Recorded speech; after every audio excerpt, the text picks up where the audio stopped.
Hi ladies and gentlemen, this is Mr. Green again, and this is another in my series of lessons for AP Statistics. And today we're going to be taking up a continuing topic in Unit 5. This will be the last topic in Unit 5, so you need to make certain you're getting everything turned in and getting caught up because we need to make certain we got this all completed. Okay? We're going to be taking up the mean and the standard deviation of a random variable. So last time we talked about what random variables were, and now we're going to talk about the mean and the standard deviation of those random variables. Okay? So discrete random variables, the formula for the mean, well, what we're going to do is we're going to take the expected value times, or not the expected value, the value, each one of the different x's, and multiply it times the probability for that x, and sum those all up, and that will be my mean values for my x's. Okay? How about standard deviation? Well, this isn't standard deviation because I've got the squared sign here. This is my variance that I'm looking at here. And our formula for variance is the summation of the expected value, x, minus mu sub I. Well, mu is this value here, this mu sub x. And this will be the same for all of them. And then you square all those and add them up, multiplying them times the probability here, and add them all up, and that will give you the variance. Now, obviously this is a squared number. If you take the square root of that, you're going to get your standard deviation. But that's where this is coming from. I hope you see that what I've been doing is I've been giving you some formulas that are located on those AP Stat formula cards. And these are things you don't have to memorize. You will have them available to you on the AP Stat test. And on the unit test, I do have them out there as variables or as things that are at the end of the unit test that you can use as for the formula card. Okay? So make certain that you're looking at those formulas and you know what they mean, because that's where you're going to be able to understand those and be able to use them. So let's do an example. It says, let x be the number of courses for which a randomly selected student at a student university is registered. We looked at this last time, right? We had 1 through 7 were the number of courses, and this was their different probabilities. They're asking, what is the mean and their standard deviation for this distribution? So what am I going to do for the mean? Well, I'm going to go back to this formula. I'm going to take the x sub I times the probability of it. So I'm going to multiply each one of these down. Okay? What am I multiplying? I'm multiplying 1 times 0.02. That's 0.02. I'm going to add to that 2 times 0.03. That's 0.06. I'm going to multiply 3 times 0.09. That's 0.27. 4 times 1.25. That's 1. Or 25. That's 1. 5 times 0.4. That's 8, isn't it? 40. 4 times 5 is 20. I'm sorry. That's 2. Okay? 6 times 0.16. That's 36, and that's 0.96. 7 times 0.05, that's 0.35. And I'm going to add these all up. By adding these up, okay, what am I going to get? I'm going to get I'm going back to this, I'm going to get this, the summation of all of these values multiplied out, right? So let's see what we get when we multiply these, when we add these all out, okay? I was writing them down and I don't have my calculator running. So let me start my calculator up here. It'll take a second or two to get started.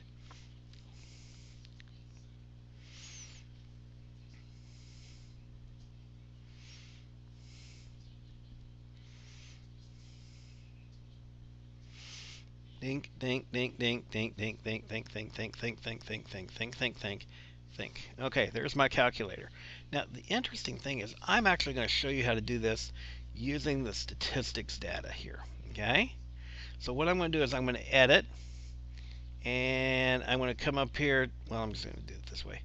Okay? So what did we have? We had 1, 2, 3, 4, 5, 6, and 7, right?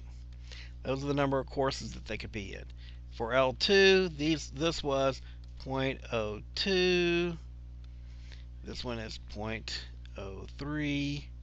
This one is 0.09. This one is 0.25. Okay, that's 4. There. This one was 0.4, and this one is 0.16, and this one is 0.05.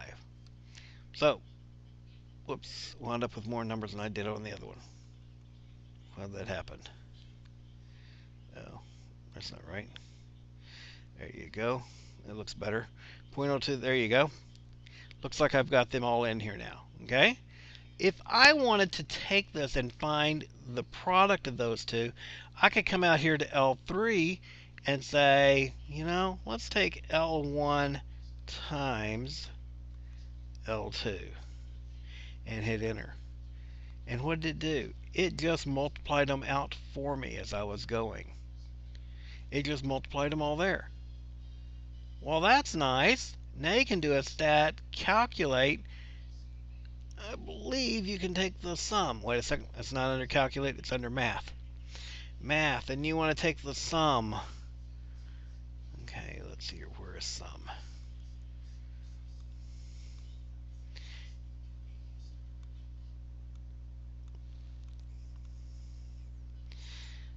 Okay, it's under math.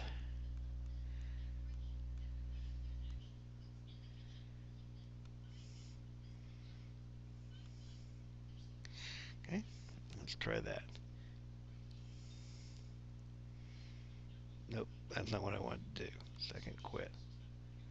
Okay, now I want to do math, 0 for sum. And what do I want to take the sum of? I want to go of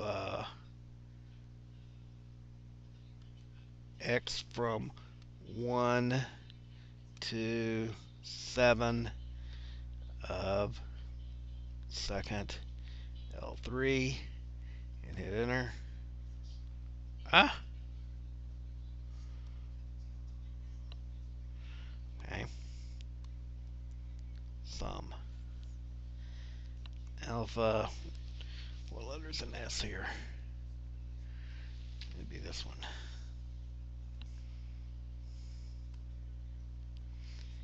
Alpha S. There it goes.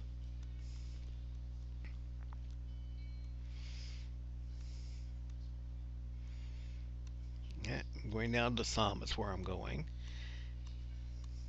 And what I had pressed there was the second 0 to get the catalog of the different options that are available.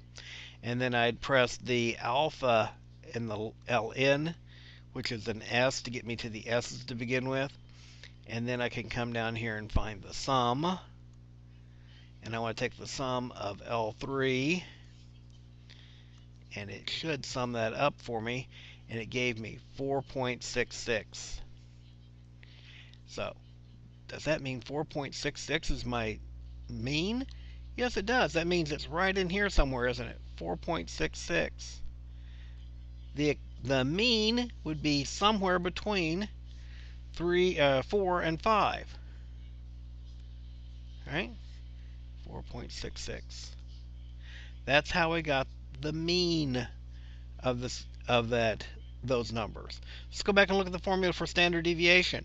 I'm going to stick now 4.66 in here. I've got these xi's sitting in L3, so I can say I can take this and make an L4, or just that sum again. If I do the sum and say Li minus 4.66 parentheses squared times L1, it should give me that value, shouldn't it? Should give me that standard deviation. So let's try this and see what we get. Okay, we're going to go back to stat. We're going to go to edit. And we're going to go to oops, there.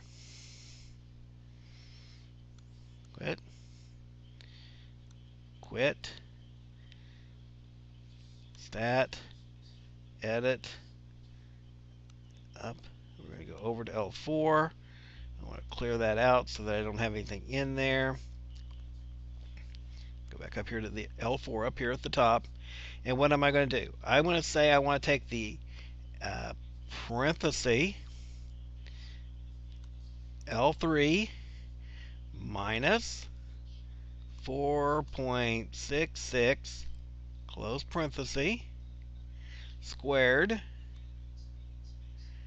times L1, second L1,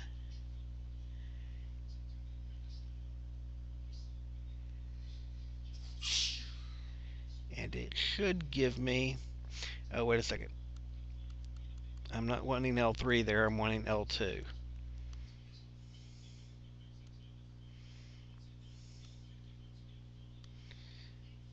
Thing isn't wanting to cooperate with me right now. L2 minus that.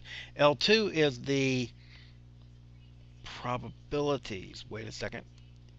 L1 is the x sub i's. So that's x sub I minus 4.66 squared times the probabilities, which are in L2. I knew I was getting these messed up. Okay. Parenthesis. Not the squared. Second L2. There you go. And that should give me all those values there. So that's these values that I'm looking for in this summation. And now all I've got to do is add those values up again. So I'm going to quit this, go back and do the sum again.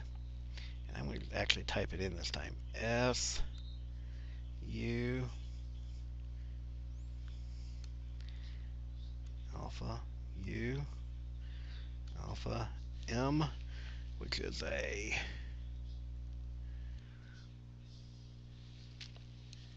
E sum parenthesis, and I'm doing L4 close parenthesis, hit enter, and it gives me, well, that wasn't nearly as exciting as I thought it was going to be.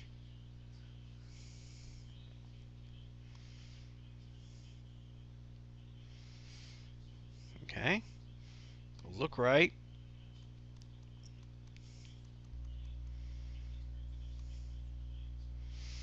Okay, let's try that again. Second catalog, type the sum again, find the sum again. That'd be this one. Alpha, alpha, ln for S. Let's do it this way. Alpha t and back up to get to the sum. There's the sum. Go back to it. And then we're going to pick L4 as the thing that we're going to be summing up and hit enter. And I know this is not working exactly the way I wanted it to, but there it is, 1.44444. And so if I look at what I had over here as the answer to this one, I didn't get the same number. You know, it'd be helpful if I looked at what I was doing there. So if I get that 1.44 and I take the square root of that value, I should get my 1.2. And that will be my standard deviation that I had here, 1.2018. You can see 1.02018. So once again, what I did there, just so that I can refresh it so that you understand it, I went into stat. In L1, I entered in the values. L1, so there was 1 through 7 values. In L2, I entered the probabilities for each of those different values. For L3 here, what I said was L1 times L2. And this is those two multiplied together, okay? And then I went back to the main screen to calculate the sum of that value, and I did that by pressing a second catalog to get the catalog to show up, and then I'm pressing an A for alpha, and I'm pressing T, and then backing up to the word sum here, sum. Okay? And then if I do the sum of the L3 list there and hit enter, it'll give me that 4.66. That's my mean, or mu of x. Then what I did to find the standard deviation, I went back into stat again. And I'm going to go over here to L4. And for L4, what I'm doing is I'm taking the L1 list, which was my values. I'm subtracting that mu, 4.66. So it's L1 minus 4.66. I had that in parentheses. I squared it times L2, which was my probability. By doing that, it gave me these different values here. I went back to the main screen again, and I did a sum of L4, and it gave me this 1.44. Remember, that's the variance. So if I take the square root of that variance, I get the standard deviation of 1.2018.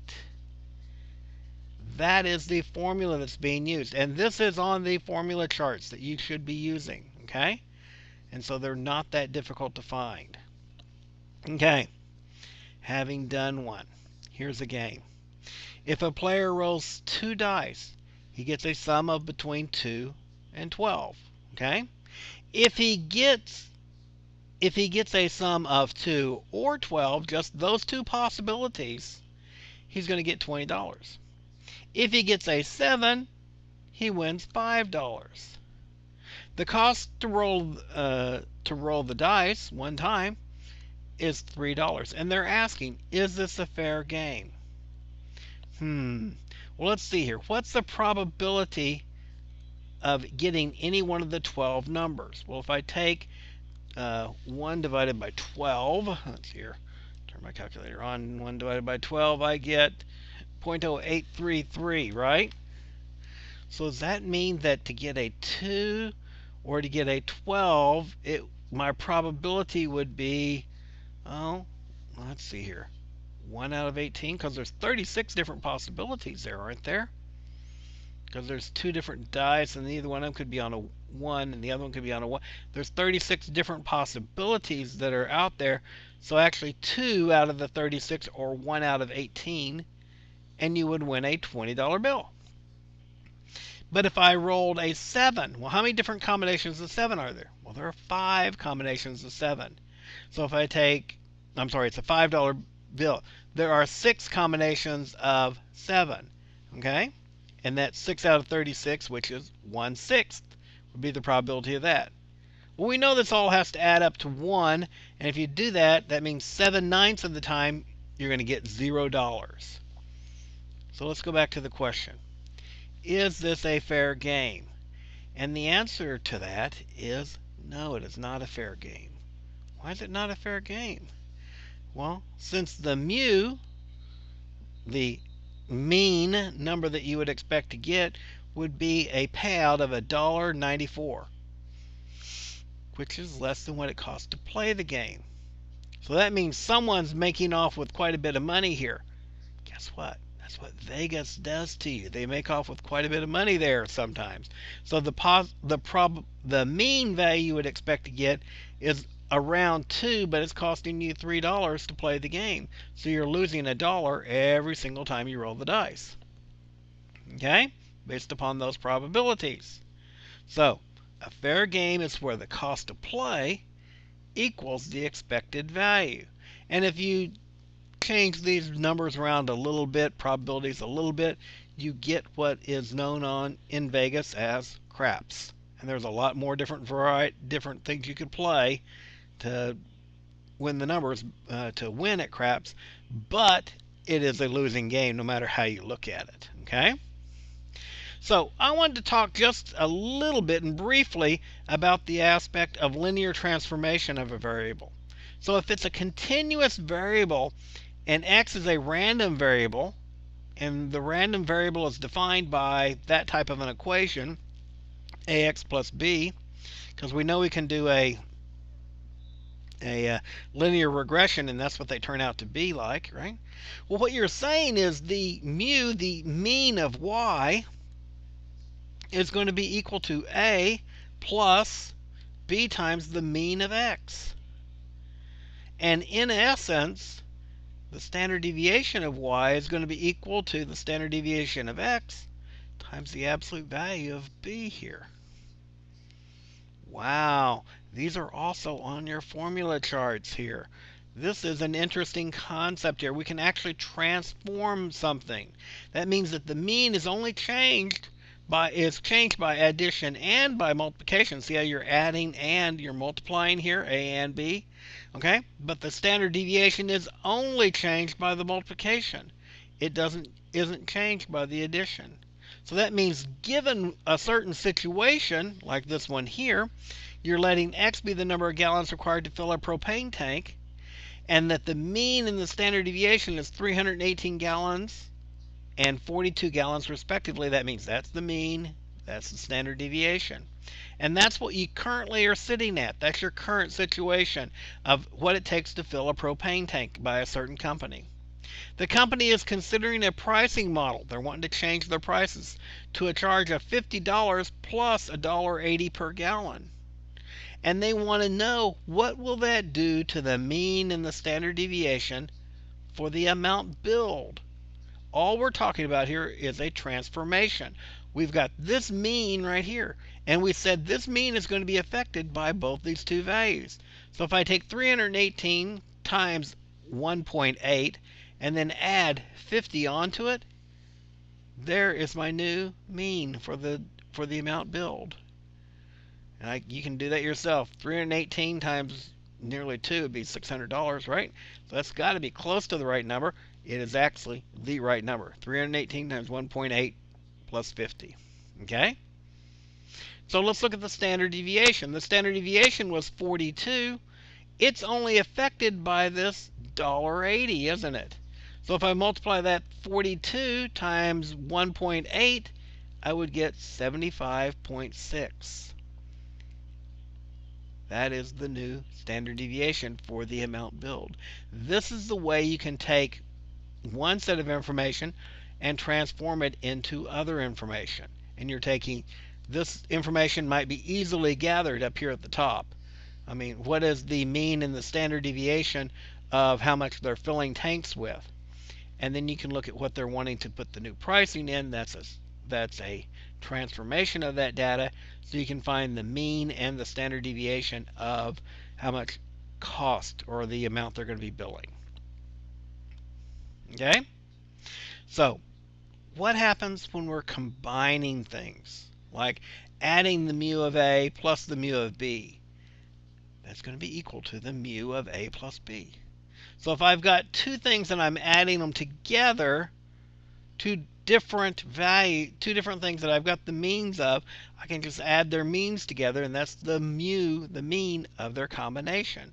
If I've got two things that I'm subtracting from each other, I can just subtract their means, and I will wind up with the mean of the combination of the two. But the standard deviation, it doesn't matter if I'm adding or subtracting, I have to take the standard deviation of A squared plus the standard deviation of B squared and take the square root of it to find the standard deviation of their combination. So this is because this one is only affected by the multiplication, not the multiplication and the addition. These are both affected by the multiplication and the addition. So that's why that works. Again, these formulas are on the formula chart, so you can use them. Okay? So use them any way you want to. So let's see here. I've already gone 25 minutes. I think what I'm going to do is go ahead and end this recording and let you know that in the Class Connect, I'll be willing to go over some more problems with you and talk to you about some of these things.